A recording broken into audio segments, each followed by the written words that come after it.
यहाँ पे अब हम लोग एडिशन थ्योरम या एडिशन रूल पढ़ने जा रहे हैं, और इस एडिशन थ्योरम या एडिशन रूल को पढ़ने से पहले थोड़ा सा हम लोग वेन डायग्राम देखेंगे, क्योंकि सारा फार्मूला जो हम लोग यहाँ पे क्रिएट करेंगे वो वेन डायग्राम से ही क्रिएट करेंगे। वेन डायग्राम हम लोगों ने सेट चैप्टर में पढ़ रखा है क्लास 11th में, फिर भी एक छोटा सा यहाँ पर हम लोग उसका रिकैप देखते हैं। जैसे हम लोग जानते हैं कि जनरली हम लोग सेट को डिनोट कैसे करते हैं, सर्कल से, ठीक है। और एक यूनिवर्सल सेट होता है, उसको किससे डिनोट करते हैं, एक यूनिवर्सल सेट होता है उसको हम लोग इस तरीके के रेक्टेंगुलर शेप से डिनोट करते हैं। ये जनरल एक रूल है, ठीक। इसको एस लिख देंगे, सेट में इसको यू लिखते थे, यूनिवर्सल सेट, यहाँ पे एस लिखेंगे, यहाँ पर एस ही हमारा यूनिवर्सल सेट माना जाता है। तो प्रोबेबिलिटी चैप्टर में जो सैंपल स्पेस का सेट होगा वही हमारा उस एक्सपेरिमेंट के लिए यूनिवर्सल माना जाएगा, ठीक है। याद रखना, प्रोबेबिलिटी चैप्टर का जो सैंपल स्पेस का सेट होता है वो हमारा यूनिवर्सल सेट माना जाता है। अब इसके अंदर मान लो कि हम यहाँ पर एक सेट या इवेंट, यहाँ सेट ना बोल करके इवेंट बोलेंगे, एक इवेंट E1 ले लेते हैं और दूसरा इवेंट E2 ले लेते हैं, ठीक। एक इवेंट E ले लेते हैं, एक इवेंट F ले लेते हैं, ठीक है। सेट में वेन डायग्राम पढ़े थे, तो सेट के यूनिवर्सल सेट को डिनोट करते हैं रेक्टेंगुलर से, और बाकी जो सेट उसके अंदर होते हैं वो सर्कल से डिनोट किए जाते हैं। मतलब मिला जुला कर कहने का मतलब ये है कि हम इस पूरे कागज़ के टुकड़े को रेक्टेंगुलर शेप में है A4 साइज का, इसको हम लोग मान लेते हैं कि ये क्या है, सैंपल स्पेस का सेट है, और यहाँ पर हम लोग दो सेट बाहर इस तरीके से बना लेते हैं, ठीक है। दो सेट यहाँ पर बना लिया। अब इन दोनों सेट में जो ये वाला पोर्शन होता है, इस पोर्शन को क्या कहा जाता है, ए इंटरसेक्शन बी। अगर ये ए है और ये अगर बी है तो इसको क्या बोलते हैं, ए इंटरसेक्शन बी, या इसको क्या बोला जाता है, ए एंड बी बोथ, ठीक है। इसी तरीके से मान लो कि अगर ये ए है, ये बी है, ये इवेंट ए है, ये इवेंट बी है, ये पूरा का पूरा रीजन अगर हम लोग ले लेते हैं तो ये पूरा का पूरा जो रीजन होता है, इस पूरे रीजन को क्या कहा जाता है, ए यूनियन बी, ठीक है। क्या कहा जाता है, ए यूनियन बी। अभी पीछे हमने सिंबल क्या बताया था लास्ट वीडियो में, ए यूनियन बी का एटलीस्ट वन इन ए और बी। तो एटलीस्ट वन इन ए और बी बोलेगा तो हम लोग इस पूरे पे बात करेंगे। ऐसे ही अगर हम लोग इस तरीके का डायग्राम फिर से दो सेट के लिए ले लेते हैं, ये वाला पोर्शन अगर देखें तो ये वाला जो पोर्शन होगा हमारा, ये देखो, ये ए है और ये बी है, तो ये वाला पोर्शन कौन सा है जिसमें केवल ए है, बी वाला पार्ट छोड़ दिया, इसको क्या बोलते हैं, ओनली ए। क्या बोलते हैं, ओनली ए। और इसको डिनोट किससे करते हैं, ए माइनस बी से, और इसको डिनोट किससे करते हैं, ए बट नॉट बी। ए लेना है लेकिन बी नहीं लेना है। ऐसे ही अगर मान लो सिंबल इस तरीके का ले लिया जाए, यहाँ ए हो जाए इवेंट, यहाँ बी इवेंट हो जाए, और ये वाला पार्ट अगर ले लें तो इस पार्ट को हम लोग क्या बोलेंगे, B but not A. B लेना है लेकिन ए नहीं लेना है, इसको किससे डिनोट करते हैं, बी माइनस ए से, और इसको क्या बोलते हैं, इसको ओनली बी भी बोला जाता है, ठीक है। तो इस तरीके से सिंबल्स जरा याद रखो वेन डायग्राम में कैसे डिनोट किया जाता है।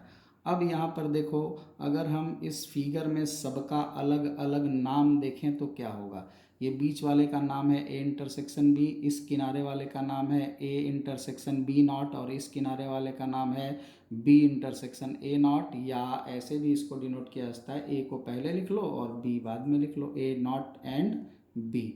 तो सबका इस दो फिगर में अलग अलग नाम हो गया। तो अब हम एक साथ अगर सबका नाम देना चाहें तो क्या क्या दे सकते हैं वो देखो।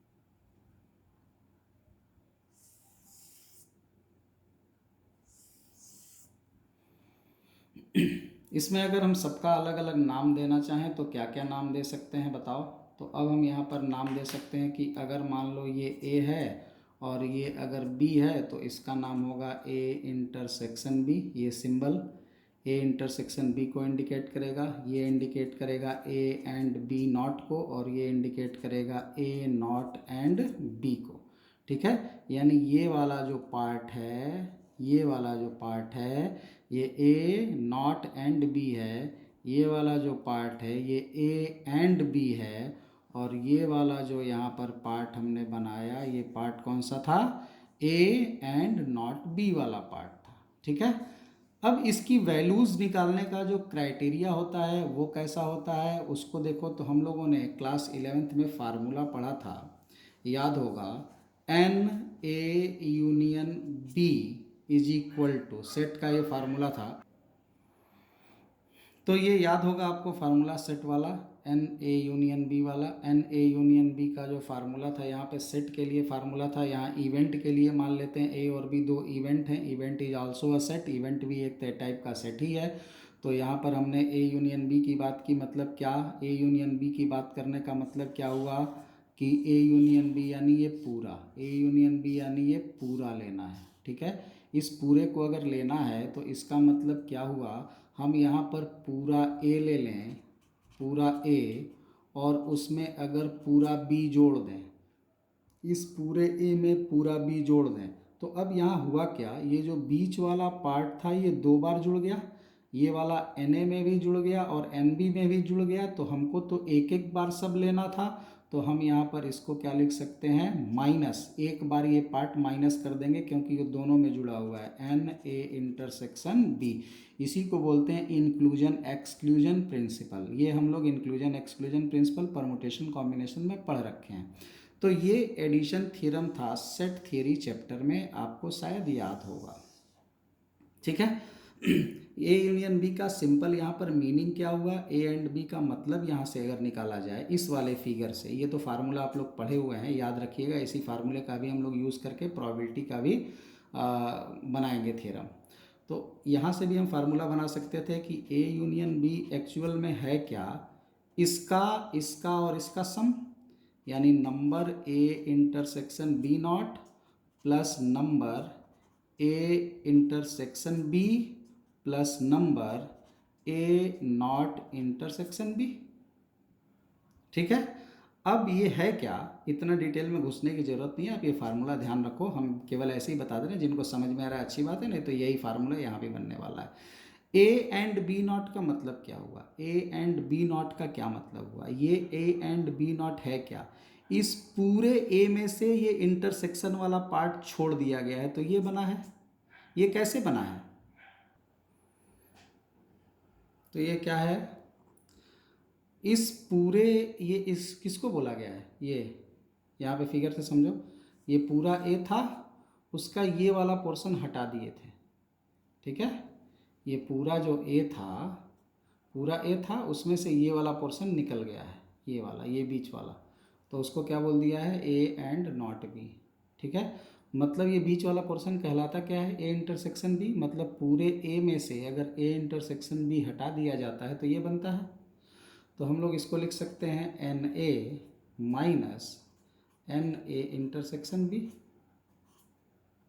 इसको plus N A intersection B, ये वाला पार्ट, और प्लस ये क्या है, ये वाला पोर्शन है, ये वाला पोर्शन मतलब क्या, इस पूरे बी में से ये वाला पार्ट निकाल दिया गया, मतलब ए इंटरसेक्शन बी, मतलब हम इसको लिख सकते हैं N B minus N A intersection B. ठीक, अब यहाँ पर ये वाला इससे कट गया, बचा क्या यहाँ पर, ज़रा देखो, यहाँ पर एक एन ए बचा प्लस एक बी बचा, और यहाँ पर ये बच गया minus N A intersection B बच गया। ठीक है, ये किसका फार्मूला हो गया, ए यूनियन बी का फार्मूला हो गया। ठीक है,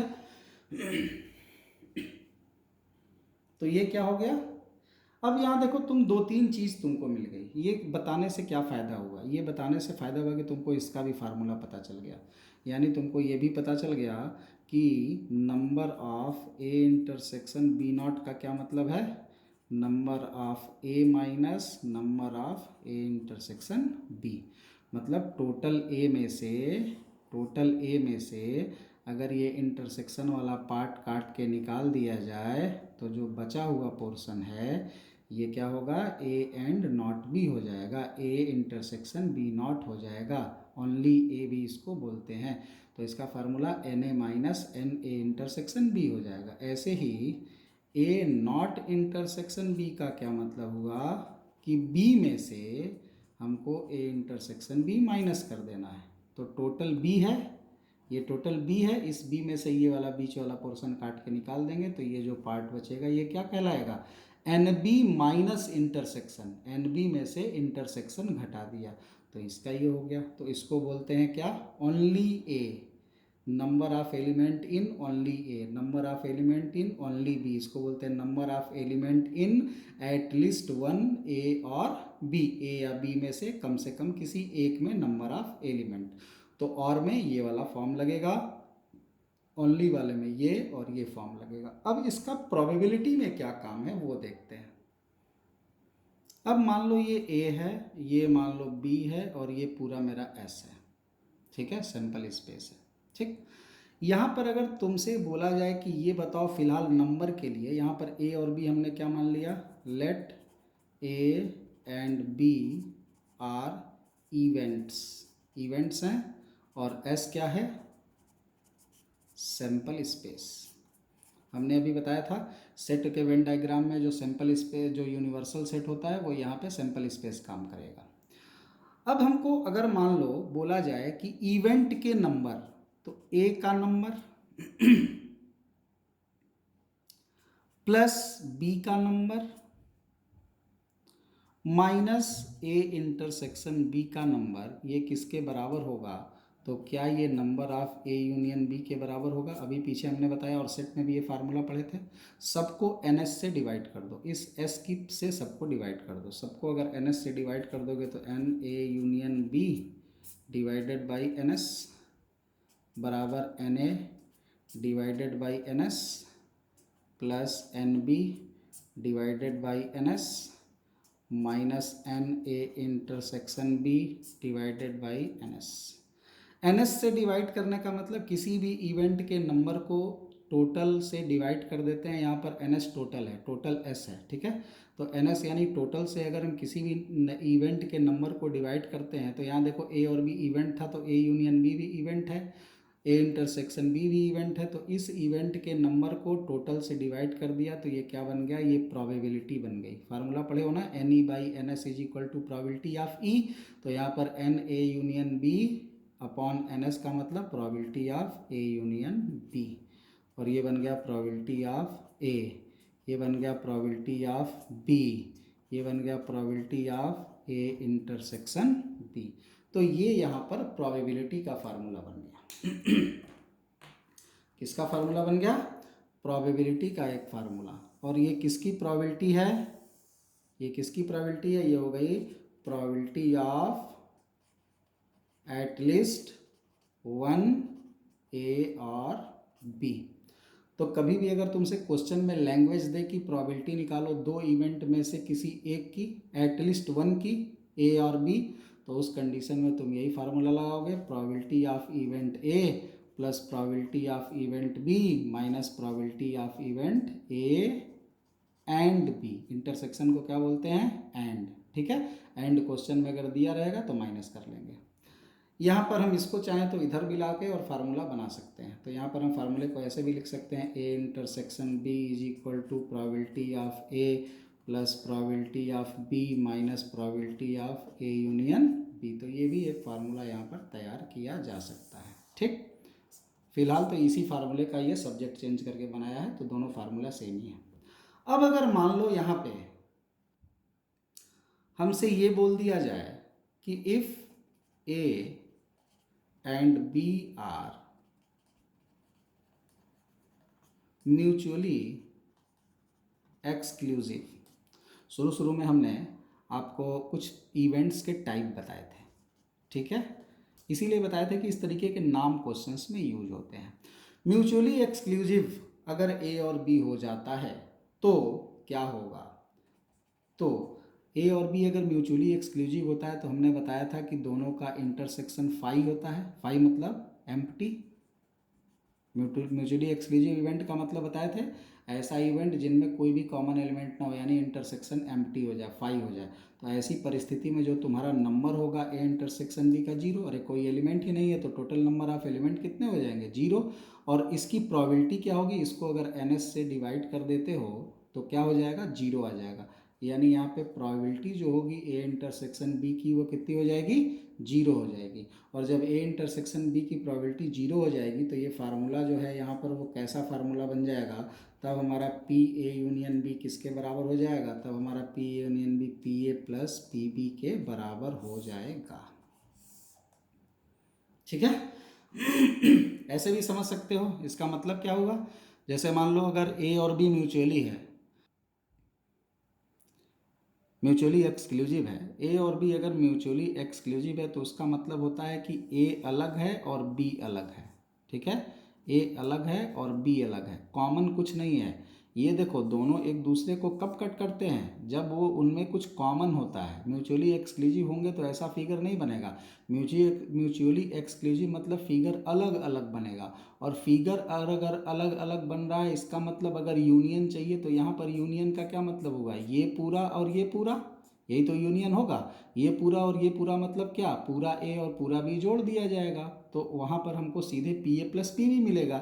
यहाँ पर तो बीच वाला हमको घटाना क्यों पड़ रहा था, क्योंकि एक बार इस बीच वाले को ए के साथ भी जोड़े थे और एक बार बी के साथ भी जोड़े थे, इसलिए 2 बार जुड़ गया था ये बीच वाला, तो एक बार माइनस कर रहे थे। यहाँ तो दोनों अलग अलग हैं, अगर हम पूरा ए और पूरा बी जोड़ेंगे तो कुछ भी कॉमन एलिमेंट इसमें नहीं है कि 2 बार जोड़ा जाएगा, तो वो टोटल क्या हो जाएगा, टोटल दोनों का सम हो जाएगा।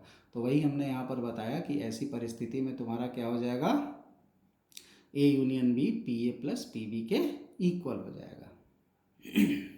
अब अगर सपोज कर लो तुमसे कहा जाए कि number of A and B not, तो हमने अभी इसके लिए फार्मूला बताया, ये नंबर ऑफ ए और minus number of A intersection B के बराबर होता है। अभी ये फार्मूला पीछे हम लोगों ने डिराइव करके समझाया था। क्या बताया था कि ये पूरा ए है, ये पूरा बी है, ये ए है और ये बी है। तो इसी को हम लोग क्या नाम दिए थे, इस वाले पोर्शन को हम लोग क्या नाम दिए थे, इसी वाले पोर्शन को नाम दिए थे ए इंटरसेक्शन बी नॉट या ओनली ए। क्या बोले थे, ए इंटरसेक्शन बी नॉट या ओनली ए। तो ओनली ए अगर बोलेगा तो ये वाला मतलब हुआ ये, और इसका क्या मतलब हुआ कि पूरे ए में से ये वाला पोर्शन घटा दिया गया है, ये वाला पोर्शन हटा दिया और इस पोर्शन को हटा दिया, मतलब क्या किया, पूरे ए में से क्या माइनस कर दिया, पूरे ए में से ए इंटरसेक्शन बी को माइनस कर दिया। तो यही सेट होगा। तो यहाँ पर जो तुम्हारा N A intersection B not है, इसको अगर हम एन एस से डिवाइड कर दें, यहाँ पर एन ए को भी एन एस से डिवाइड कर दें, ठीक है, और यहाँ पर एन ए इंटरसेक्शन बी को भी अगर एन एस से डिवाइड कर दें, दोनों साइड एन एस से डिवाइड कर दिया, तो ये क्या बन जाएगा, ये बन जाएगा probability of A intersection B not is equal to probability of A minus probability of A intersection B. तो ये हमारे पास फार्मूला बन के तैयार हुआ। ठीक है, ये किसका फार्मूला हो गया, ये हो गया प्रोबेबिलिटी ऑफ किसका, किसका, ओनली ए का। Probability of only A is equal to probability of A minus probability of A and B. ठीक है, या इसको ये भी बोल सकते हैं प्रोबेबिलिटी ऑफ एग्जैक्टली ए। ठीक है, probability of A but not B, कुछ भी नाम दे सकते हो, probability of A but not B, probability of only A, ठीक है, या probability of A minus B. इसको हम ये भी लिख सकते हैं probability of A minus B भी लिख सकते हैं, ए बट नॉट बी। ठीक है, ए बट नॉट बी, या लिख सकते हैं probability of A but not B. Symbol पे ध्यान रखो और उसके लैंग्वेज पे ध्यान रखो, क्योंकि क्वेश्चन में लैंग्वेज देता है और जो भी लैंग्वेज को सिंबल में कन्वर्ट कर लेगा उसके लिए क्वेश्चन ये फार्मूले से डायरेक्टली सॉल्व हो जाएगा। इसी तरीके से मान लो कि अगर हमसे बोला जाता कि तुम ये बताओ कि एन क्या A and A not and B, तो ये क्या होता है, ये होता है N B minus N A intersection B. यहाँ से हमको क्या मिलता है, प्रोबेबिलिटी ऑफ ओनली बी मिलता, सबको एन एस से डिवाइड कर देते तो ये प्रोबेबिलिटी ऑफ बी हो जाता और ये probability of A intersection B हो जाता। तो यहाँ पर ये एक फार्मूला बन जाएगा। इसको हम लोग और भी लिख सकते हैं, क्या, probability of A not and B लिख सकते हैं, या probability of B and A not, पहले बी कर लो ए नॉट बाद में कर लो, या इसको प्रोबेबिलिटी ऑफ बी माइनस ए भी लिख सकते हैं, या प्रोबेबिलिटी ऑफ ओनली बी भी लिख सकते हैं। अब अगर मान लो तुमसे बोल दे प्रोबेबिलिटी निकालो एग्जैक्टली वन ऑफ ए और बी, क्या मतलब हुआ, तुमको इस बार प्रोबेबिलिटी किसकी निकालनी है, एग्जैक्टली वन ऑफ ए और बी। इसका क्या मतलब हुआ, इसका मतलब ये हुआ कि तुम्हारे पास ये ए है एक इवेंट, ये एक इवेंट बी है, तुमको एग्जैक्टली वन का निकालना है, ए या बी, ठीक है। एग्जैक्टली वन का क्या मतलब हुआ, एग्जैक्टली वन मतलब ऐसा पोर्शन जिसमें केवल एक का अधिकार हो, एक छत्र अधिकार हो, ठीक है। ये बीच वाला जो पोर्शन है ये दोनों भाई के नाम है, ये बीच वाली जो ज़मीन है ये दोनों भाई के नाम है, और ये वाला जो ज़मीन है ये केवल ए के नाम है, और ये वाला ज़मीन केवल बी के नाम है। तो ये बोल रहा है कि केवल ए या केवल बी के नाम से जो ज़मीन है उसकी प्रोबेबिलिटी क्या होगी।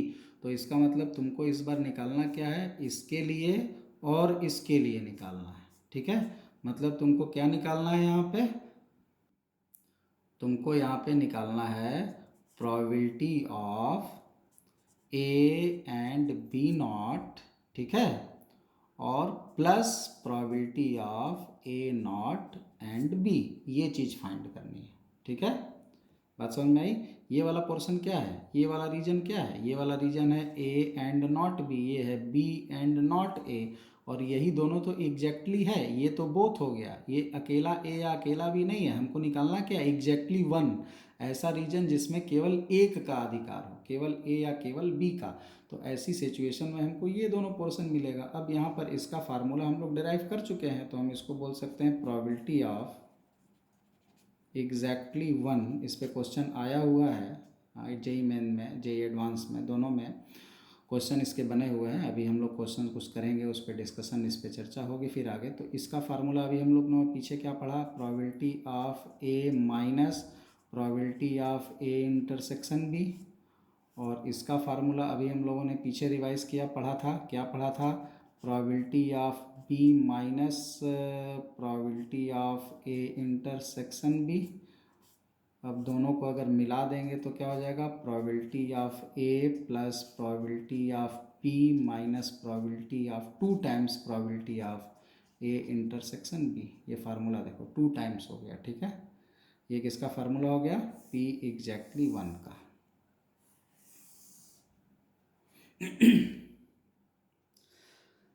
ऐसे भी इसको सोच सकते थे, क्या, बिना इस रूल के, कैसे, डायरेक्ट कैसे सोच सकते थे, पूरा ए है पूरा बी है, तो पूरे ए में पूरे बी को जोड़ा, और ये बीच वाला पोर्शन क्या करेंगे, ये ए के साथ भी जुड़ गया था, बी के साथ भी जुड़ गया था, दोनों के साथ जुड़ा है, और हमको लेना किसी के साथ नहीं है, क्योंकि हमको तो केवल ये और ये लेना है।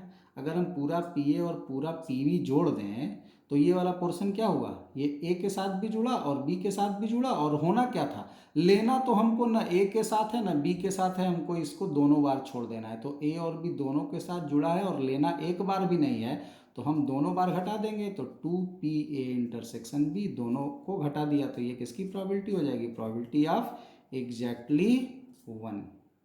इस तरीके से भी इस फार्मूले को समझ सकते थे। तो ये भी एक तरीके का फार्मूला हुआ। फार्मूला यहाँ रटने की ज़रूरत नहीं है, समझने की ज़रूरत है। रटोगे तो फार्मूले बनते चले जाएंगे, ख़त्म नहीं होंगे। एक एक स्टेटमेंट हम लिखते जाएंगे और हर स्टेटमेंट में फार्मूला बनाते जाएंगे, परेशान हो जाओगे, ठीक है। इसलिए रटने से ज़्यादा इम्पॉर्टेंट है यहाँ समझने की कोशिश करो। अभी हम लोग इस पर इनइक्वलिटी भी पढ़ेंगे, यहीं पे प्रोबेबिलिटीज़ के जो एडिशन थ्योरम है इसमें इनइक्वलिटीज़ भी आती है, उस पर भी क्वेश्चंस पूछे जाते हैं। तो अभी हम लोग सिंपल जो इक्वेशन से रिलेटेड चीज़ें हैं, इक्वल पहले कब कब है वो समझ लेते हैं, फिर उस पर बड़े छोटे का भी साइन सिंबल हम लोग देखेंगे। अब यहाँ पर हम लोग देखने जा रहे हैं 3 सेट के लिए, ठीक है। सारा थ्योरम एक बार कर देते हैं, फिर दोनों पे एक साथ हम लोग एग्जाम्पल सॉल्व करेंगे। तो इस वीडियो लेक्चर में 2 और 3 दोनों पहले हम लोग वेन डायग्राम समझ लेते हैं। तो 3 के लिए अब क्या करेंगे, अलग अलग, पहले इस 3 में देखो A B C 3 सेट है, हमने फिगर बनाया, इसमें ये वाला जो रीजन है, जो ये रीजन है, ये रीजन देखो ए बी सी तीनों में आ रहा है, ये वाला रीजन तीनों में आया है, ए में भी है, बी में भी और सी में भी है। तो इस रीजन को क्या बोला जाता है? A intersection B intersection C, A and B and C तीनों। ठीक है, अब अगर हम फिर से अलग अलग फिगर बना के समझा देते हैं, फिर एक साथ मिक्स कर लेंगे। ठीक है, अब अगर हम लोग फिगर को फिर से यहाँ पे बनाए, अलग अलग देखे रहोगे, समझे रहोगे, तो कौन सा इसमें क्या जाने वाला है। ठीक है, ये ए हो गया, ये बी हो गया, ये सी हो गया। ये वाला जो रीजन है, ये वाला रीजन, ये रीजन क्या है? ए बी का कॉमन रीजन है। इस रीजन को क्या बोलेंगे? A and B. क्या बोलेंगे? A intersection B. इसी तरीके से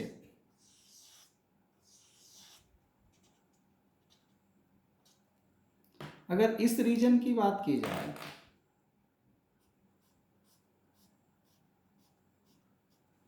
तो ये क्या कहलाएगा?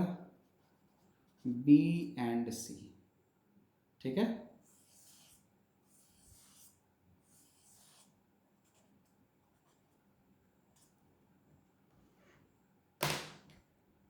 ये वाला रीजन क्या कहलाएगा? A and C. समझ गए? ये वाला region A and B and C, and मतलब इंटरसेक्शन, यहाँ ए एंड बी दोनों का कॉमन है तो ए इंटरसेक्शन बी, यहाँ बी सी का कॉमन बी एंड सी, ये बी एंड सी कहलाता है बी इंटरसेक्शन सी, ये ए एंड सी कहलाएगा ए इंटरसेक्शन सी। तीन वाला है। और भी इसमें देखो क्या क्या कर सकते हो।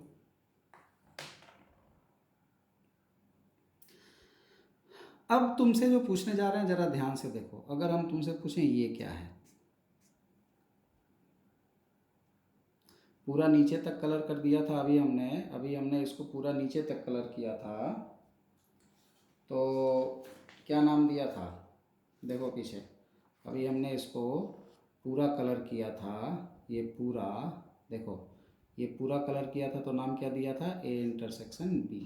ठीक है, इस बार हम क्या कर रहे हैं? कलर देखो, उसमें देख रहे हो दोनों में अंतर, इसमें और उसमें। इसको देखो, इस वाले को और उस वाले को देखो, इसमें पूरा सी तक लेके आए हैं और उसमें सी तक नहीं लाए हैं।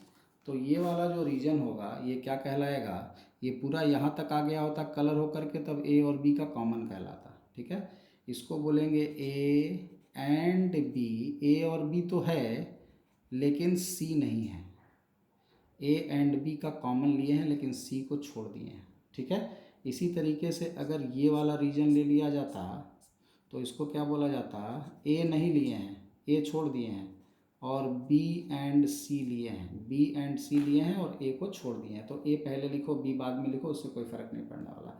अब अगर ये वाला रीजन यहाँ पर ले लें और बोलें कि ये क्या है रीजन, तो इस रीजन के बारे में क्या बोला जाएगा? ए एंड सी लिए हैं, बी वाला पोर्शन छोड़ दिए हैं, तो इसको बोलेंगे A and B not and C. ठीक, ए लिए, बी नहीं लिए और सी लिए। अब यहाँ पर देखो, इसको क्या बोलोगे?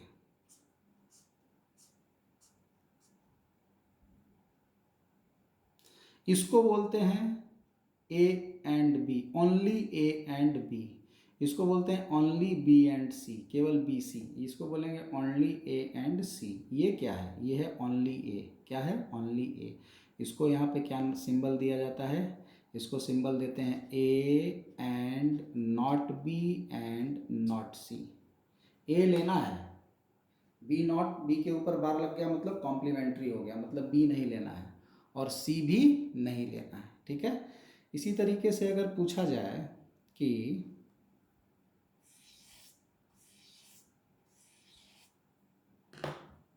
नाम है ए बी सी और बोला गया ये क्या है, तो इसको क्या बोलेंगे? A not and B and C not. A नहीं लेना है, सी नहीं लेना है, केवल बी वाला पोर्शन लेना है। इसी तरीके से अगर बोलें ये क्या है, नाम अगर मान लो इसका ए है, इसका बी है और इसका सी है, तो इसको क्या बोलेंगे? इसको बोलेंगे A not and B not and C. A नहीं लेना है, बी नहीं लेना है, केवल सी लेना है। ठीक है, यानी ये सब कुछ मिला करके अगर सबका अलग अलग नाम देखा जाए तो यहाँ से क्या होगा, अब सबका अगर अलग अलग नाम देखा जाए तो ये वाला जो बीच वाला है इसका क्या नाम होगा, इसका नाम होगा A intersection B intersection C, इसको बोलते हैं ऑल थ्री। ठीक है, ऑल ए बी सी। ये वाला पोर्शन क्या कहलाएगा, A not and B and C. ये कहलाएगा A and B not and C. ये कहलाएगा A and B and C not. ये कहलाएगा A and B not and C not. अभी पीछे सब बता चुके हैं नाम सबका। ए लेना है, बी और सी दोनों नहीं लेना है। ये केवल सी है, मतलब ए नहीं है, बी नहीं है, केवल सी है। ये ए नहीं है, बी है, सी नहीं है। तो ये सबके नाम हो गए। ठीक है, तो इस तरीके से सबका सिंबल हो गया। ये जो है ये वाला पार्ट, ये वाला पार्ट, ये वाला पार्ट और ये वाला पार्ट, ये तीनों मिल जाता है तो एग्जैक्टली वन कहलाता है। ये तीनों मिल जाता है तो क्या कहलाता है, एग्जैक्टली वन। ये तीनों अगर मिल जाएगा तो एग्जैक्टली टू। ये तीनों पार्ट मिल करके क्या होगा, एग्जैक्टली टू। और ये है एग्जैक्टली थ्री या ऑल थ्री। ठीक है, तो सबको हम लोग सिंबल से यहाँ पर समझ सकते हैं। ये कहलाएगा ओनली ए, इसको क्या बोलेंगे, only A, only B, only C. तीनों मिल गया तो exactly one. A B C तीनों मिल गया तो एग्जैक्टली वन। ये मिल गए तीनों तो एग्जैक्टली टू। ये तीनों मिल गए तो एग्जैक्टली थ्री या ऑल थ्री।